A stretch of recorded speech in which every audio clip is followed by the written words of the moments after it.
Hello friends, S की moms kitchen मराठीमधून मी माधुरी आपल्या सर्व खवय्यांचे खूप मनापासून स्वागत करते. तर आज आपल्या किचनमध्ये श्रीकृष्ण जन्माष्टमी विशेष अगदी खुसखुशीत 15 ते 20 मिनिटांमध्ये तयार होणारे सुदामा लाडू कसे बनवायचे हे बघणार आहोत. नैवेद्यासाठी घराघरांमध्ये वेगवेगळे प्रकार केले जातात, परंतु तुम्ही असे लाडू एक वेळेस नक्की करून बघा. नैवेद्यासाठी करू शकता किंवा खाण्यासाठीही तुम्ही हे लाडू नक्की करू शकता. अगदी 1 ते दीड महिना खराब न होणारे हे लाडू आहेत. तर तुम्हाला इथे मी एक लाडू तोडूनही दाखवत आहे. अगदी खुसखुशीत तोंडात टाकताच विरघळतील असे चवदार चविष्ट हे लाडू इथे तयार होतात. चॅनलवर जर नवीन आला असाल तर लगेच चॅनलला सबस्क्राईब करा. चला तर मग रेसिपी करूया सुरू. तर इथे बघू शकता 1 वाटी मी आपण कांदे पोह्यासाठी जे पोहे वापरतो ना तेच घेतलेले आहेत. तर इथे जाड किंवा पातळ कुठलेही पोहे आपण घेऊ शकता. तर इथे आता गॅसवर मी एक कढई छान गरम करून घेतलेली आहे आणि गॅसची फ्लेम मी इथे मीडियमच ठेवलेली आहे आणि अगदी मीडियम गॅसवर अगदी छान कुरकुरीत पोहे होईपर्यंत आपल्याला छान भाजून घ्यायचे आहेत. तर इथे बघू शकता अगदी छान कुरकुरीतपणा पोह्यांना आला म्हणजे आपले लाडूही छान कुरकुरीत आणि खुसखुशीत असे होतात. तर पोह्यांचा कलर जास्त चेंज न करता अगदी छान कुरकुरीत पोहे आपल्याला इथे करून घ्यायचे आहेत. तर इथे बघू शकता अगदी छान परफेक्ट आपले पोहे इथे भाजून झालेले आहेत. आता आपण हे एका मोठ्या ताटामध्ये काढून घेऊयात आणि ही कढई परत आपण गॅसवर ठेवून आपण जी वाटी घेतलेली आहे ना त्याच वाटीने आपण अर्धी वाटी शेंगदाणे इथे घेणार आहोत. तर आपण इथे एकच वाटीचे किंवा कपाचे प्रमाण करून घ्या म्हणजे अगदी आपलं अचूक प्रमाणामध्ये आपली इथे लाडू तयार होतील. तर आपण शेंगदाणेही अगदी छान खरपूस असे भाजून घेऊयात म्हणजे आतपर्यंत छान शेकले गेले पाहिजे आणि शेंगदाण्याचा कच्चेपणाही गेला पाहिजे म्हणजे लाडूही छान होतील. तर इथे बघू शकता अगदी छान लालसर शेंगदाणे आपले होईपर्यंत आपण इथे भाजून घेतलेले आहेत आणि आता त्याच ताटामध्ये आपण हे शेंगदाणेही अगदी थंड करण्यासाठी ठेवूयात. आता इथे गॅसवर मी परत कढई ठेवलेली आहे आणि त्यामध्ये पाववाटी अगदी छान आपलं सुकं खोबरं घेतलेलं आहे आणि खोबऱ्याचे असे बारीक काप करून घ्यायचे म्हणजे ते अगदी छान लवकर असं भाजलंही जातं आणि अगदी खुसखुशीत असं होतं. तर इथे बघू शकता खोबऱ्याला फार जास्त वेळ लागत नाही भाजायला तर लगेच हे भाजून इथे छान लालसर असा कलरही आलेला आहे. तर इथे 2 चमचे मी पांढरे तीळ घेतलेले आहेत. तेही आता आपण या खोबऱ्यामध्येच घालूया. तर इथे गॅसची फ्लेम मी बंद केलेली आहे. कढई गरम आहे त्यामध्येच आपले हे तीळही अगदी छान खरपूस आणि अगदी छान लालसर असे भाजून इथे तयार होतील. तर बघू शकता अगदी 25 ते 30 सेकंदामध्ये आपले तीळही छान लालसर असे भाजून तयार झालेले आहेत आणि अगदी छान खुसखुशीतपणा यामुळेच आपल्याला लाडवायला येणार आहे. आता हेही आपण त्या ताटामध्ये सर्व साहित्य एकत्रच काढून घेणार आहोत आणि आता हे छान थंडही करून घेणार आहोत म्हणजे आपल्याला हे छान बारीक असं मिक्सरला फिरवूनही घेता येईल.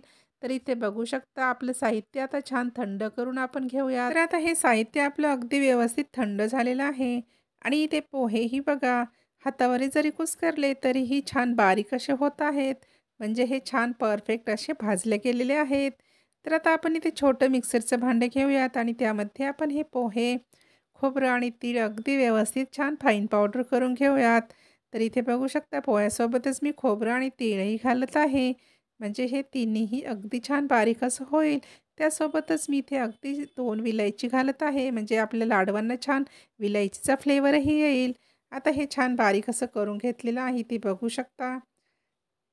तर फार जास्त बारीक न करता अगदी थोडंसं रवाळच ठेवलेलं आहे म्हणजे आपल्या लाडवांना खाताना अगदी छान खुसखुशीतपणाही इथे येईल. तर आता आपण हे साहित्य प्लेटमध्ये काढून घेऊयात. तर इथे बघू शकता अगदी व्यवस्थित आपलं सारण इथे तयार झालेलं आहे. आता आपल्या मिक्सरच्या भांड्यामध्ये जे राहिलेलं आहे अगदी ते सगळं व्यवस्थित काढून घेऊयात आणि आता आपण राहिलेलं साहित्यही मिक्सरमध्ये छान बारीक करून घेऊयात. तर इथे शेंगदाणे आता आपण मिक्सरच्या भांड्यामध्ये घालून घेऊयात आणि त्यासोबतच आपण इथे अर्धी वाटी बारीक चिरून गूळ घेतलेला आहे. हा गावरान गूळ आहे. तुमच्याकडे जर गुळाचं पावडर असेल तर तुम्ही तेही घालू शकता आणि हे दोन्हीही आपण आता छान मिक्सरला फिरवून घेऊयात. तर इथे बघू शकता हेही अगदी छान रवाळच आपण इथे काढून घेतलेलं आहे. तर बघू शकता अगदी छान टेक्स्चर असं आलेलं आहे. आता हेही आपण प्लेटमध्ये काढून घेऊयात. तर इथे बघू शकता आपण जे पोहे, खोबरं आणि तीळ काढून घेतलेलं आहे, त्यासोबतच आपण आता हे शेंगदाणे आणि गुळाचं पावडरही आपण काढून घेऊयात आणि हे सर्व साहित्य आपण अगदी व्यवस्थित मिक्स करून घेऊयात. म्हणजे खोबरं आणि तीळ आपले तेलकट आहेत, त्याचे थोडेसे गोळे असे इथे तयार झालेले आहेत. ते अगदी व्यवस्थित आपण इथे मोडून काढूयात आणि सर्व साहित्य अगदी व्यवस्थित मिक्स करून घेऊयात. तर इथे बघू शकता अगदी व्यवस्थित साहित्य आपण मिक्स करून घेतलेलं आहे. आता इथे आपण बघू शकता असा जर लाडू बांधला तर थोडंसं हे सारण खुसखुशीत आहे. त्यामुळे लाडू फुटण्याचीही शक्यता असते. त्यासाठी आपण इथे काय करूयात तर इथे साजूक तूप मी पोहे खायचा जो चमचा असतो तो अगदी गच्च भरून घेतलेला आहे. तो चमचाभर आपण इथे वितळून न घेताच तूप आपण यामध्ये घातलेलं आहे आणि अगदी व्यवस्थित सर्व सारणाला आपण हे दोन्ही हातांनी मिक्स करून घेणार आहोत. म्हणजे आपलं सारण अगदी व्यवस्थित तुपाने सर्व तूप आपल्या सारणाला अगदी व्यवस्थित लागले जाईल.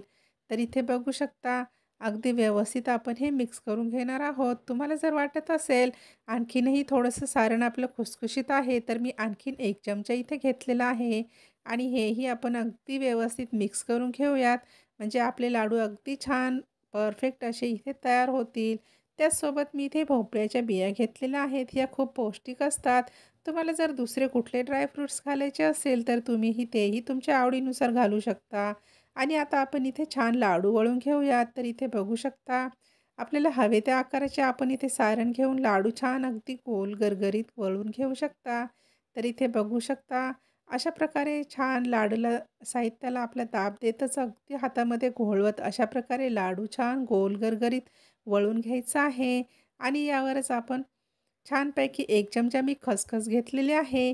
ती थोडीशी तव्यावरती भाजून घ्यायची आहे आणि तीही अशा प्रकारे आपल्या लाडवावर अगदी छान लाडू आपला खसखसीमध्ये घोळवून घ्यायचा आहे आणि अशा प्रकारे छान आपला लाडू इथे अगदी पौष्टिक असा तयार झालेला आहे. तर अशाच प्रकारे आपण आता सर्व लाडू इथे करून घेऊयात. तर बघा किती सोपे आहेत. जेवढा लाडू करायचा आहे, तेवढं सारण आपल्या हातामध्ये घ्यायचं आहे आणि दोन्ही हातांच्या मध्ये असा दाब देत आपण अगदी व्यवस्थित गोल गरगरीत लाडू इथे वळून घ्यायचे आहेत.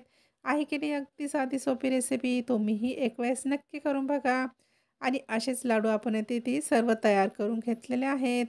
तर अगदी साधी, सोपी, पौष्टिक अशी रेसिपी आहे. आपल्या मुलांसाठी तुम्हीही एक वेळेस नक्की करून बघा. एक वेळेस केले तर तुम्ही परत-परत नक्कीच असे लाडू करून आपल्या मुलांसाठी देऊ शकता. तर आता आपण हे प्लेटमध्येही काढून घेणार आहोत. तर अगदी व्यवस्थित खुसखुशीत लाडू आपले इथे तयार झालेले आहेत. तर एवढ्या साहित्यापासून मी 5 ते 6 लाडू इथे केलेले आहेत. तुम्ही जर यापेक्षा छोटी साईज केली तर इथे 11 लाडूही तयार करून घेऊ शकता आणि तुम्हाला इथे लाडू मी तोडूनही दाखवत आहे. अगदी तोंडात टाकताच विरघळतील असे हे लाडू तयार झालेले आहेत. लहानांपासून मोठ्यांना खाता येतील आणि तेवढेच ते पौष्टिकही आहेत आणि जास्त प्रमाणात केले तरीही 1 ते दीड महिना खराब न होणारे हे लाडू आहेत. फक्त हवेशीर जागी आपल्याला हे ठेवायचे आहेत. तर आता आपण इथे बघू शकता मी अशा साध्या सोप्या रेसिपी आपल्या चॅनलवरती अपलोड करत राहते.